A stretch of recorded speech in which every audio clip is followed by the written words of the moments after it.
Hey guys, Matty Miller with Pursuit Real Estate. Hope you guys are doing well today. With the first month of the year out behind us and heading into the springtime, I wanted to do a quick analysis on kind of what's going on in the sales market and what we're seeing on numbers through our first month of our year, which isn't always indicative of how it's going to go, but it should give us an idea of what to expect in the springtime.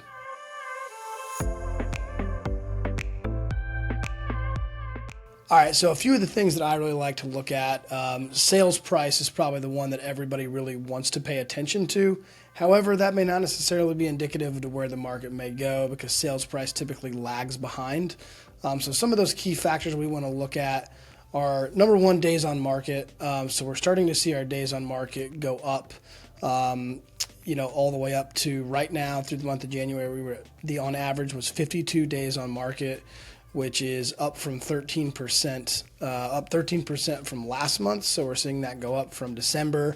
And then unfortunately from last year, it's actually down 11.9 because last year we had interest rates that were pretty sky high. So we're actually seeing that down from last year. So that's a good sign. However, we are seeing it start to trend upward. So it is taking a little bit longer to sell your home. Still at 52 days, nothing crazy. This isn't like we're freaking out. Like you can't possibly sell your home assuming that it's priced right, which we'll get to there as well. So we are seeing through the month of January, and again, this is January, so take this with a grain of salt.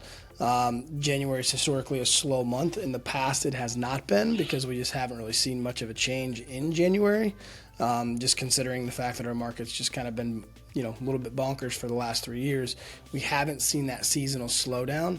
So we are seeing a little bit of that seasonal slowdown come back into effect, which is okay. But in the month of January, we actually saw the least amount of closed sales that we've seen in probably the last, since 2016. So that was a pretty low amount. So we aren't seeing much activity through this January.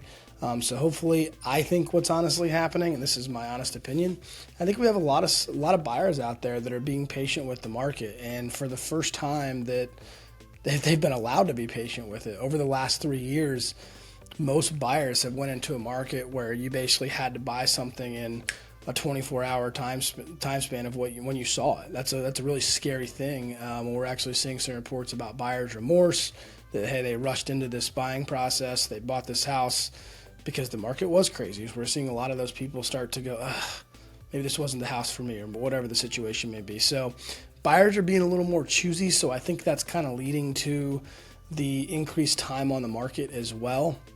And the last one I want to talk about is active inventory, and that's a big indicator too. So what we've seen, not only in our analytics over the last month, we've actually seen we now have more inventory in our market since we've had prior to COVID. So this is the first time in 2024 of January, we are at 7,400 listings, so 7,455 to be exact, as of January, and that is the highest amount we have seen since 2016. So what does all that mean? Without being an absolute crystal ball or some type of, having crystal ball or being some type of magician, what that typically means is we're going to start to see a little bit of a shift in the market. I still think it's going to be pretty strong throughout the summer because I think there is pent-up buyer demand still available, which I kind of recently just said, that buyers are just taking their time. So if you have a home that you want to sell, number one, understand as a seller that this is not 2022 or even 2021 or 2023 for that matter. You need to price your home properly as a seller. And just because somebody sold over here for 6 months ago doesn't mean that your house is going to get that now. This is a different market. Buyers can be choosy. They're going to start asking for closing cost assistance.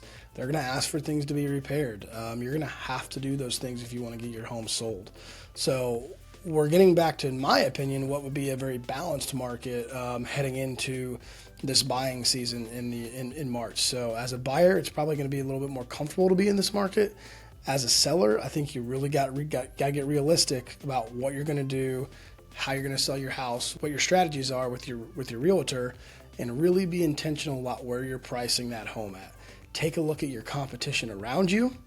What's for sale in the neighborhood currently? Not necessarily just past sales. What are you competing against that buyers are looking for out there in and around your area? If you're looking in areas like St. Johns County, you need to take into account all the builders. A lot of the builders are offering super low interest rates.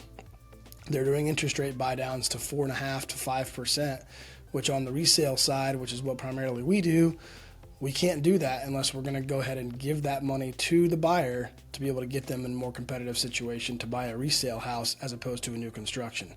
So as a seller in this market, be very intentional with your realtor about what's going on. Get together with a plan, go from there, have a 1 week, 2 week, 3 week plan, and a 1 month, 2 month, 3 month plan. Okay. So if you want any more information about those, let me know. And again, we can go through those things as well. So if you're working out there as a buyer, you don't have to be going crazy on offering on every house in the world. So again, it's a softer market. It's becoming more of a balanced market. And I think ultimately it's going to be a lot more fun for us in the real estate world. And for you buyers and sellers that are realistic, property will still move. So if you have any questions, Matty Miller with Pursuit Real Estate. We'll talk to you soon.